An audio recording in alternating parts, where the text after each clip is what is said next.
how Kyle Shanahan reacted to my question.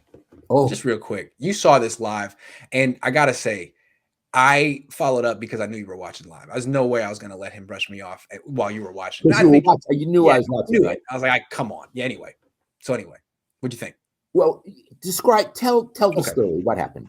So and before you start, now we're not talking football. We're talking journalism. Yeah. So it's like the post game press conference. First couple of questions aren't about Trey Lance, and then there's like a brief pause, which surprised me. So I just said, what's your assessment of Trey Lance? And he does the thing where, some good, some not so good, where he's keeping it real. Like, and so I said, okay. So you just said what Lance didn't do great. I said, okay, 4 sacks in one half. I noticed you didn't let him use his legs and accentuate the entire spectrum of his skill set. Why'd you do that? And he's like, well, I rolled him out in the touchdown pass. And I was like, well, I mean, you kind of kept him back there. And he's like, well, no, that's a rollout. I said, okay, well, why don't you do it more? And then he said, because that's what we wanted to do. And that was that. What do you think? I have a few things to say about that. One, I've said this on this broadcast before. It's always the second question that matters. Right. It's not the first question. Right.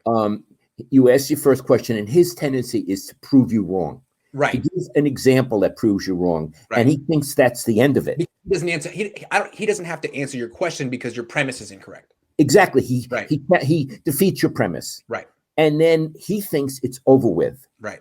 But in interviewing, which is a contact sport, yes, you talk up again before anyone else has a chance. And you heard everyone start yelling. They thought they were trying to get in there. Next question. I was like, no, you follow up. The rebound, and you got the rebound. Yeah, I got the rebound. And offensive rebound. You muscled a lot of people away. And now you ask a follow-up, and he's not prepared for the follow-up. Right. Psychologically, because he doesn't think he has to do it. Second, because it's a harder question. True. So now he comes and he says, because it's what we wanted to do. Let me give you an example of what he could have said. Right. Grant, I appreciate your follow-up question. Yes. There are certain things we don't want to show the league at this time. Right. You may think I made a mistake by getting him sacked, but bear with me. Yeah. You'll see there'll be more later on. That'd be a fair answer. I'm sorry? That would be a fair answer. Another fair answer would have been, look, we want him to get reps in the pocket. We don't want him to get sacked 4 times under any circumstances. That's on me. I'll do better next time. That's a fair answer too. I love that. It's a better answer. Yeah. I love it. So the point is, he had options. Yeah. But he lost his cool. He in the contest with you, and believe me, it's a goddamn contest. I didn't lose my cool. You didn't lose your cool. No. He lost his cool on second down. His cool on second down. And what it shows me is he was not prepared psychologically for even a little pushback, and he immediately got defensive. And the minute you get defensive, you lose. It's game over. Also, I hit him where it hurts. He knew I was onto him. I mean, if it was a ridiculous premise and question, he wouldn't have got defensive. He would have explained why I was wrong. He didn't want to answer my question, and he gave a non-answer, saying I don't have to answer to you because look, I know I blew it. I know I just got Trey Lance sacked 4 times in one half of a preseason game. It's ridiculous. It's freaking ridiculous. But I don't have to acknowledge that to you. Screw you. So, okay, fair enough. Fair. Right. So he got defensive because you hit him where it hurts. Yeah, because I was right. He knew you were right. And here's another thing. He's going to freaking roll out Trey Lance next week for his own benefit. I bet you. And because to prove you wrong. But yeah, that's right. Anyway. Yeah. Right. Yeah. So anyway, what I want to say is the minute you get defensive, it shows that you got him. You got into his head. Yeah. It's a very bad look. It is. And here's the thing. Go ahead. Sorry. I want to finish. Yeah. I'm going to use an adjective for how he came off. Snotty. Snotty. I agree. What I wanted to say was, you know who wouldn't have answered a question like that under any circumstances? Harbaugh. Saleh. Lynch. Okay. How would Saleh have handled it? That's a good question, Grant. I see exactly where you're coming from. Let me explain where I'm coming from. And John Lynch too. That's a fair question, Grant. Let me answer. And then I'll be like, all right, well, at least he answered the question. Like, I don't have to agree with you. But the reason I kept on it with Kyle is like, he wouldn't answer the question. Don't act like it's not a fair question. You got him sacked 4 times in one half of a preseason game. Explain that. And Saleh, I mean, if he had given up 4 touchdown passes in a preseason game, he'd be like, look, it's preseason. Obviously, I'd never want that to happen. But he wouldn't explain it in a condescending way. He would never get defensive. I've never seen Saleh get defensive, ever. So I'm going to say another thing. You know how you talk about athletes need to rise to the moment, needs to be not defeated by the moment. Kyle couldn't rise to the moment. Well, I'm tough. He's lucky that you're not there. Oh my God, you would have had so much fun, Dad.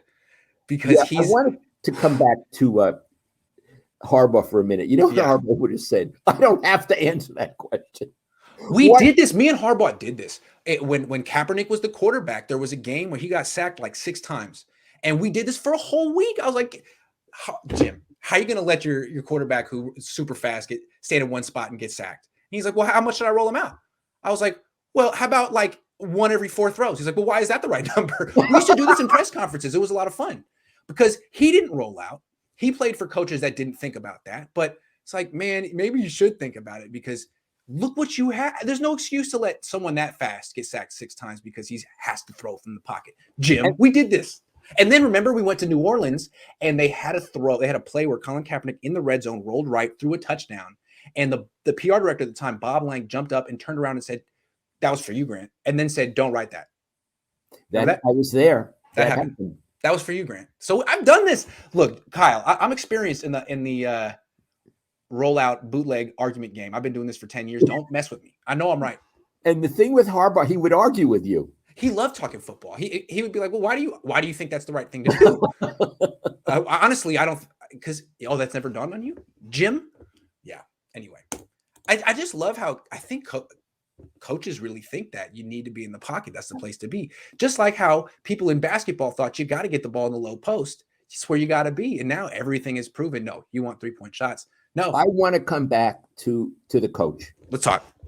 I want to come back to the coach. And I'm going to say something really important. The coach represents the team. That's a good point. The coach is the CEO of the team.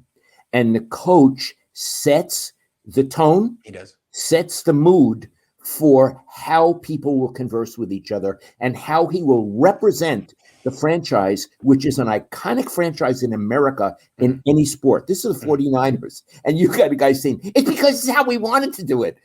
It's such a bad look. Also, it's like he reverted to 5 years old. Also, it's a bad example for his protege, Trey Lance. And a lot of people say, Kaepernick was interesting because when he got drafted, he was a really nice guy. He smiled a lot. And I think a lot of people feel that he took Jim Harbaugh's shtick to heart. And that was his version. Like, well, if Harbaugh's going to act that way, I'll be a jerk too. And he became a bigger jerk than Harbaugh ever was. I wonder, the 21-year-old's real impressionable. If that's how he answers questions, should I answer questions like that? Right. God love him. He doesn't do that yet. Lance, God love him. Please don't be like Kyle. But remember, we were talking about the coach. Yeah. And so I think have we handled that with the coach? I think we have. I want to say, Kyle, now if you watch this or you have one of your minions watch this, because I know you have people watch Iggy, you really have to think about how you're presenting yourself, especially when you feel you're under pressure. John Lynch does. Robert Saleh does. I'm sure Bill Walsh did. Oh my God.